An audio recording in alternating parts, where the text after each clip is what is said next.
This is, I have so many things I could talk to you about, but I don't have time for it. But, you know why I have so many things to talk about? Because I've got, how can I say this? I look out there into the world of the Muslim world. I look up to the peoples. I came to Bradford and I see Muslims here, Muslims there. I could throw a rock ahead, a Muslim probably. And I see people walking around in the cold. I see people, in shops getting haircuts.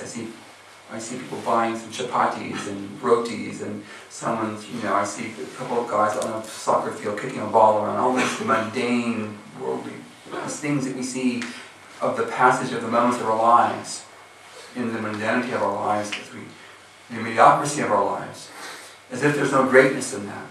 And in a sense, there is no greatness in it if it's void of Allah. But if you have Allah in your life, the simplest things are great. But you don't find that in your lives.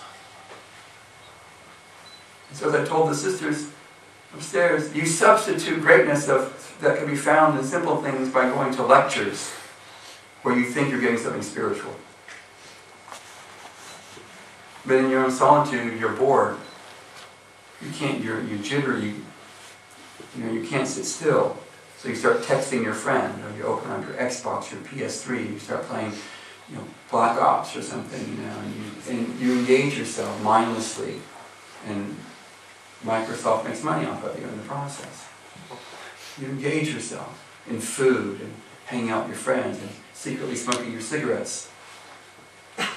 Things like that. And every day goes by, the sun rises, the sun sets, the sun rises, the sun sets. And your life didn't change. And you wait till Shaykh so-and-so shows up in Bradford so you can get a little bit of a boost. And you walk away, wow, it was amazing what he said. And then 2 days later you remember one thing he said.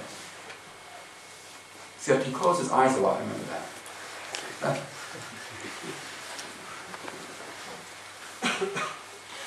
So you take, how does this happen? Allah takes you from non-existence. What's the first thing you learn when you study Aqidah of the principal, foundational, most basic, stripped down, skeletal issues of basic Aqidah? The first attribute of law, what's the first attribute you learn? If I've told you already, don't say it. If you've not heard me talk, you can't talk right now. If you've not heard me talk, you can answer the question. If you've heard me give this before, say it, you can't say anything. So what's the very first attribute of law you should learn? I'll sit here until it gets the answer. We'll sit in silence until we get the answer. Here's the Al-Mustafa Center. So isn't this a place of learning? Someone's apparently read this center. No. Not Allah's oneness. What is it? Imagine every Muslim has to know this. The first attribute of Allah. You've got to know. And no one can answer it. The Mustafa Center? I just... What? Qadim. No. Who he is. What? Who he is. No, that's abstract. I don't know what that means. Nope. Oh, this is sad, man. I'm going to go home right now. If we have to have a basic Aqidah lesson and you're wanting me to talk about Tasawwuf, we've got a long way to go. You see, we've got a long way to go. Because Tasawwuf is built upon basic principles, and the first is sound Aqidah. How can you talk about flying with Allah in the sky and having experiences and states and talking about the awliya if you can't have the Aqidah of the awliya? No. It's so obvious when you say it, you'll hit yourself on the heads. Sometimes you can't see the forest for all the trees. Remember? His wujud, his existence. Well, it's the wajud wujud. He's necessarily existent. He exists. He exists. And since Allah's attributes and qualities are not like His creation, what does that say about you then? You must be the opposite of that. So what is that? What's the opposite of existence? Non-existent. Non-existence. And so the opposite of wujud is adam. Ayn dal mim is non-existence. That's where you come from. You came from non-existence. And you only exist because Allah has decreed. Allah has, now be careful I say this, Allah has decided to cast out in non-existence, which you cannot conceive of, and said, kun, exist. فَيَكُونُ, and therefore it exists. And it starts from there. Everything you have is borrowed from God. And that means everything you have in the most mundane things of your life are intimately related to Allah subhanahu wa ta'ala. But you walk in the realm of veils and awareness, and you don't perceive it.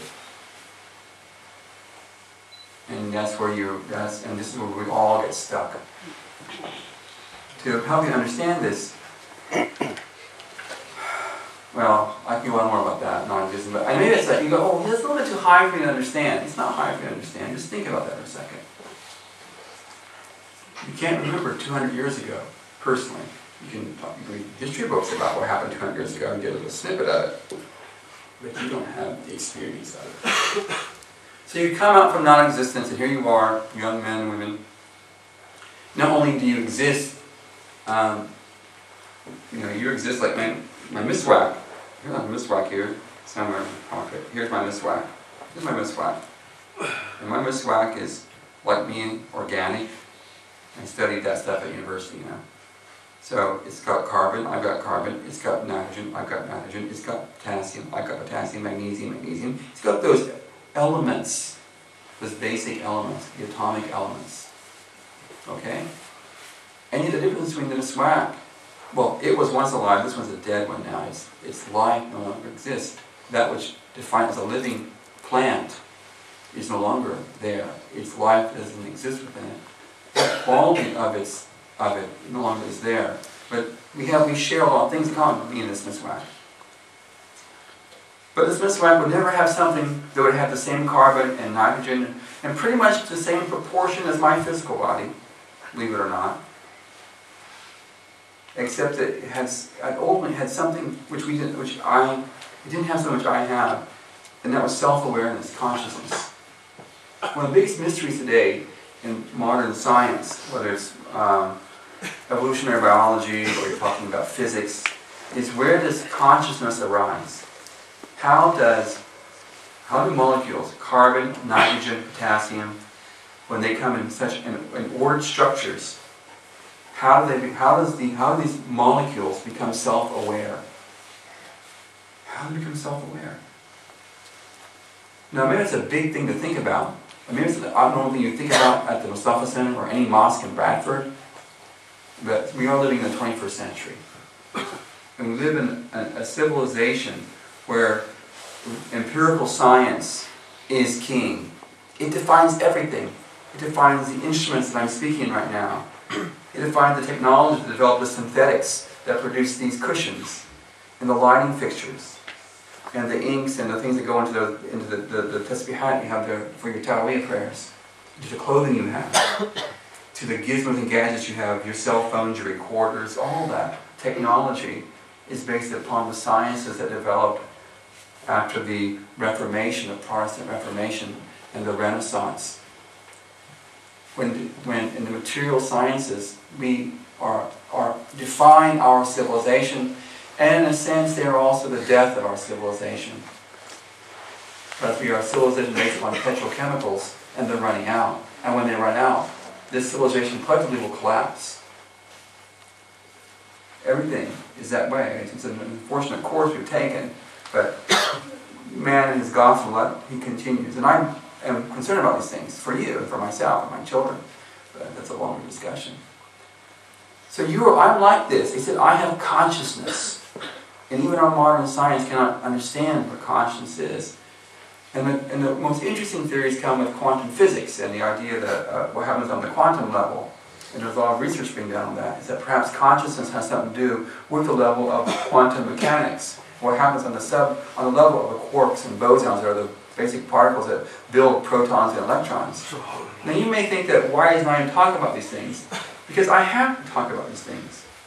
Because the Quran reminds us to travel the world and observe